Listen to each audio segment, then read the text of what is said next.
Erica here, and today I'm here with literary fiction recommendations for lovers of fantasy. I have already done the reverse of this video where I recommend fantasy for readers who love literary fiction, and now I'm recommending some literary fiction books for people who generally enjoy reading fantasy more than literary fiction. I have 4 recommendations for you today, and I'm just going to get the one that's like kind of a cop-out out of the way. That's Hardboiled Wonderland and the End of the World by Haruki Murakami. I say that this is kind of a cop-out because Murakami definitely walks a fine line between literary fiction and fantasy. His books, most of them anyway, have a lot of magical realism elements to them, but they're written in a really beautiful and literary style. So he's hard to categorize for that reason. But if you like fantasy and if you like science fiction, I think you would really like Murakami if you haven't already checked him out. This book in particular I'm recommending, and any of them would work. I've read quite a few of his works, but I think Hardboiled Wonderland, The End of the World is the coolest because I think it has kind of this cool alternative world thing going on. So I think for that reason it would be really accessible to people who generally read fantasy books. So this book is about a man who is kind of this data processor. Basically his mind has been wired to process and scramble data. So like he's like a human computer basically who functions in kind of a security role. And something happens one day, and he gets pulled on this crazy adventure into underground caves and meets a crazy cast of characters along the way. And I'm not doing a very good describing this because it's really hard to describe Murakami novels.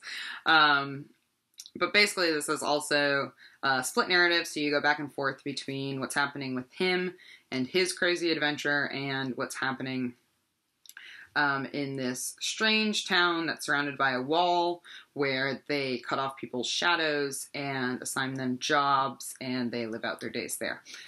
Totally messed up. Really quick and action-packed and really fun though.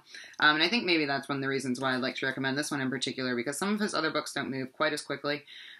They can kind of drag on for a while. Also, some of them are huge. But I think that this was one of the funnest of his books I've read, and I would recommend it for that reason. The next book I have to recommend I talk about quite a bit on my channel because it's one of my favorite books ever. That is The Amazing Adventures of Kavaler and Clay. This is by Michael Chabon, and I recommend this because the characters are in the comic book industry. So this is set in 1939 in New York City, and it's the story of Sammy and Joe, who are cousins, and they embark on a journey to write and publish their own comic books. They kind of, climb the ladder and are reaching for the American dream, and along the way they're learning a lot about each other and about themselves. Absolutely love this. There are a lot of kind of old school comic book references in this, and I don't even know that much about old school comics at all. But I really enjoyed it for that element, so I think that that's really fun. And Joe, one of the characters, is really interested in magic, especially kind of escape artist type ploys. So I really recommend this. It's one of my favorite books ever. I think it's a really fun read. It's huge. I know it's really big, but it's so totally worth it. So I think you should read it. The Brief Wondrous Life of Oscar Wilde is a book that I think way more people should read, and I think that people who enjoy fantasy will especially read, and here's why. I'm going to read you some of the blurb.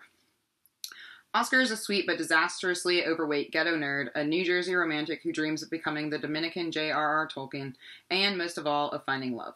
But Oscar may never get what he wants. Blame the Fuku, a curse that has haunted Oscar's family for generations, following them on their epic journey from the Dominican Republic to the United States and back again. So Oscar himself loves fantasy books, but this is definitely more literary fiction in nature. Won the Pulitzer Prize a few years ago. Actually, so did Kavaler and Clay.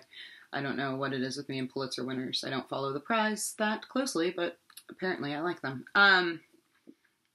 I loved this book. I think Oscar is a really lovable character. I think that most people could find a lot of themselves in him. He's just trying to fit in and find love, and he's kind of fucking it all up along the way. So I think that you would love this. Lastly, I have The Orphan Master's Son by Adam Johnson, which also won the Pulitzer Prize. Alright, 3 out of 4. I did not do that on purpose, I promise. This is a very intense story about a North Korean man. And Adam Johnson has actually been in North Korea himself. And this man kind of rises through the ranks of North Korea's inner political circles. And it's a really messed up story. It's very intense. But what I think people who love fantasy will love about it is that it's really action-packed.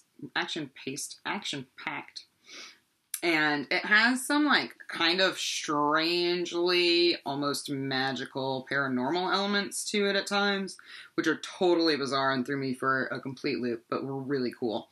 I also just genuinely think this is an awesome book, so I think that you would like this as well. That is all I have today. I hope that you will pick some of these books up. If you have any other recommendations of literary fiction books that you think people who generally read fantasy books would like, please let me know in the comments, or if you have read any of these and would like to tell me what you think, we can do that too. I'll see you next time. Bye!